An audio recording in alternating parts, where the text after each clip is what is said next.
What's going on, guys? It's your boy Jay Rich. It's Tuesday, April the 23rd, and here are my NBA best bets presented by Pinnacle Sportsbook, your trusted sportsbook for the past 25 years. The first round of the NBA playoffs are kicking off, so we have some data to go off of. We also have some familiar matchups, so I'm very excited for today's slate because we have an awesome 3-game slate. Should be some phenomenal games. Let's get into the best bets right now.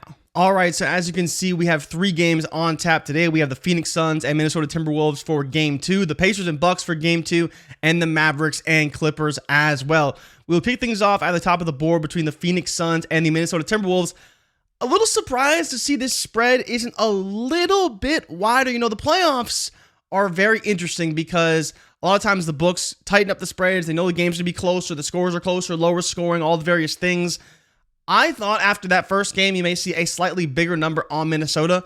And with the plus money, I am rolling with Minnesota today. I think this is a phenomenal spot for them. They played great in the first game. I do, of course, expect Phoenix to play much better in Game 2. But ultimately, I think that Minnesota and the way that they play and the fire they play behind that home crowd, I think they're going to get this game done. 3 points isn't enough to scare me off of Minnesota. They played great in Game 1. And the big key here with both these teams is that 5 of the last 6 games between Minnesota and Phoenix, the home team has won. And so with that in mind, I'm rolling with Minnesota again. The one stat for Phoenix, though, that's very interesting is they've won 5 straight first quarters against Minnesota. So if you did want to look at a first quarter line, you see it here, +1 for the Suns. You could take the first quarter money line at +108, but the Suns have won 5 straight first quarters against Minnesota. But I really like Minnesota today. I think they're in a great spot. The 3 points doesn't scare me off. You might even get 2.5 later in the day. So take Minnesota. And one of the bets I am looking at from a prop perspective, I wanted to point this one out,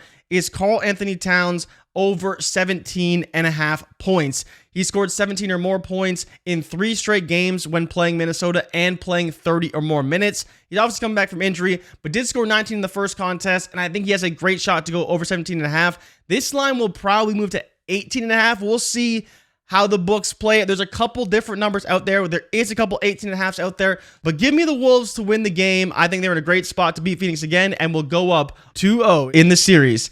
I'll be very brief in this game between Milwaukee and Indiana. I don't know if I believe Indiana has much of a shot, especially on the road. You look at how they played in that first game, and it was just a shell of themselves. They didn't seem ready for the moment. The experience of the Bucks really came out. They came out fast. They scored a ton of points. They had a phenomenal first half.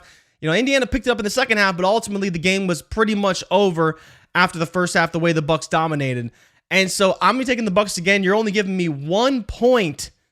I will be taking the Bucks if it's only 1 point. Like, I understand that Indiana played them very well early in the season. I understand Giannis isn't there, and this could definitely be a competitive series.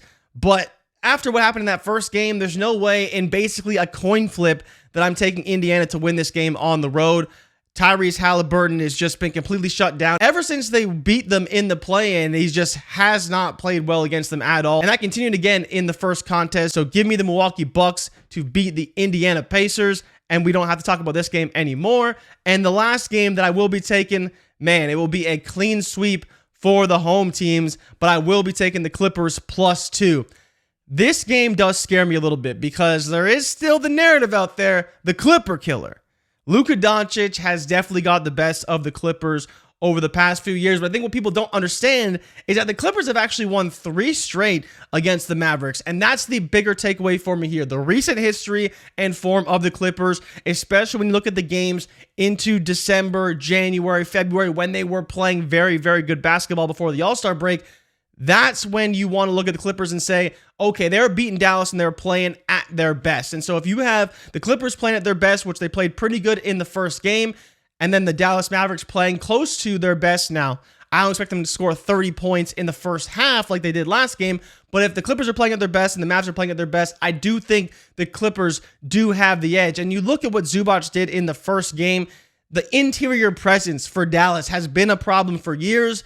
It's still not solved. And if he's going to be dominating inside like he did last game, I think the Clippers are going to win this game fairly easily. Now, again, it's only a 2-point spread. And realistically for me, it's the fact that they're underdogs. If they were favorites, it would make it a little bit closer for me. If it was 3 points on the road for Dallas, you maybe could convince me to take Dallas in that spot. But I'm not taking the Mavericks on the road as favorites when you take the Clippers, who just played a phenomenal game at home, as underdogs. So I think the spot and the line indicates taking the Clippers here. I think it's a great spot for the Clippers, but I do have one bet that I do really like, and it's Kyrie Irving's points over 25.5. In the last 3 games he's played against the Clippers, he scored 26 or more points, and he scored 31 in the opening game. I think Luka and Kyrie come out firing in this game because they need to get a win, or they should really want to get a win so they can go home with a split. So I love Kyrie to score 26 tonight, but ultimately I think the Clippers are going to be too much for this Mavericks team. So give me the Clippers. Give me all 3 home teams. That's what we're rolling with for the best bets today. Thank you guys so much for watching. You can follow me on Twitter or X at your boy Jay Rich, and make sure you're following Pinnacle across all of our socials. Good luck tonight, and as always, bet smart and bet Pinnacle. I'll see you guys next week. I'm out. Peace.